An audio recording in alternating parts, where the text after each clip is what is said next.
এখন আমরা করব নাম্বার 5। তো নাম্বার 5-এর ড্রয়িংটা দেখো আমি করেছি। এখানে গিভেন হচ্ছে তোমার এই দুটো লাইন প্যারালাল দিয়ে দিয়েছে, আর এখানে একটা ট্রান্সভার্সাল, এখানে একটা ট্রান্সভার্সাল। আর গিভেন অ্যাঙ্গেল আমার দেওয়া আছে 115 ডিগ্রি এদিকে আর 70 ডিগ্রি এদিকে।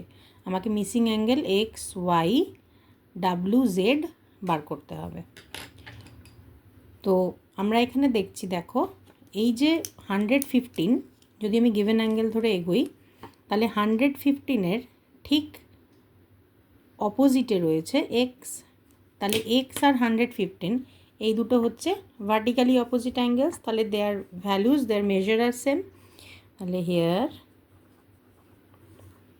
এক্স ইকুয়ালস টু 115 ডিগ্রি, কারণ সিন্স ভার্টিক্যালি অপোজিট অ্যাঙ্গেল।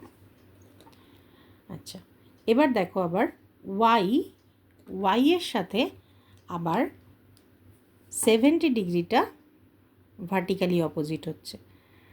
তাহলে Y is equals to 70 degree, Y is equals to 70 degree, কারণ এরা দুজন আবার ভার্টিক্যালি অপোজিট অ্যাঙ্গেলস।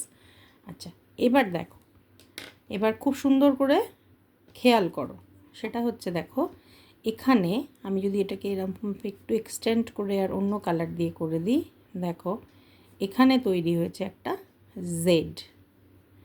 তাহলে আবার 115 ডিগ্রি আর ডাব্লিউ এই দুটো হচ্ছে ইন্টিরিয়ার অল্টারনেট অ্যাঙ্গেলস। তাহলে ডাব্লিউ ইকুয়ালস টু 115 ডিগ্রি, কারণ এরা হচ্ছে ইন্টিরিয়ার অল্টারনেট অ্যাঙ্গেলস। আবার দেখো এখানে এরা এই 70 ডিগ্রি আর জেড, এখানে আবার একটা জেড ফর্ম করেছে। তাহলে এখানে একটা জেড পেলাম আর এখানে একটা জেড পেলাম। তো এই জেড যেহেতু ইন্টিরিয়ার অল্টারনেট অ্যাঙ্গেল, তাহলে জেডের ভ্যালু হবে 70 ডিগ্রি। তাহলে জেড ইকুয়ালস টু 70 ডিগ্রি। এরাও হচ্ছে ইন্টিরিয়ার অল্টারনেট অ্যাঙ্গেলস। ঠিক আছে, আবার তুমি দেখো আর একটাভাবে যদি আমরা করি, আমি এখানে রাফলি তোমাদের রাফে আবার দেখাচ্ছি। সেটা হচ্ছে, দেখো ওয়াই আর জেড এই দুটো আবার নিজেদের মধ্যে কি সেম প্লেসে আছে, তার মানে করেসপন্ডিং অ্যাঙ্গেলস। তাহলে তুমি জেডকে আবার এরকমভাবে অল্টারনেটিভলি বার করতে পারো।